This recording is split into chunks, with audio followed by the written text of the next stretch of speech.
On a appris à normaliser un système qui est quand même complètement fou et destructeur, qui est le système capitaliste, qui est complètement irrationnel, le système colonial, patriarcal. On a appris à normaliser ça. En revanche, dès que quelqu'un l'interrompt avec un acte de désobéissance civile quel qu'il soit, c'est lui qui va être pathologisé et psychiatrisé par les médias, par le gouvernement, et c'est systématique dans leurs conversations, dans leurs propos, à travers les époques. Et évidemment, qui a été majoritairement mis dans les asiles, qui a été lobotomisé majoritairement, ce sont les femmes. Pourquoi? Parce qu'elles dérangeaient l'ordre patriarcal.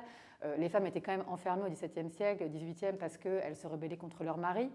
Même jusque dans les années 70, elles étaient enfermées par leurs proches parce qu'elles étaient lesbiennes.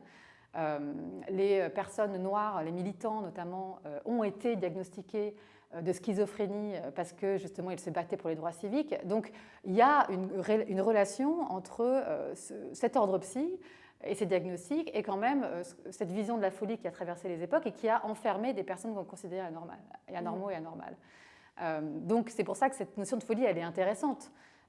Finalement, parce que ce qu'on dit de fou aujourd'hui, ce sont les personnes atteintes de troubles psychiques. Il y a encore cet imaginaire psychophobe et discriminant derrière nos troubles, mais en vérité, le terme de folie, il est beaucoup plus large et il recouvre toutes les personnes qu'on a voulu enfermer derrière une forme de normalité dans des asiles, etc.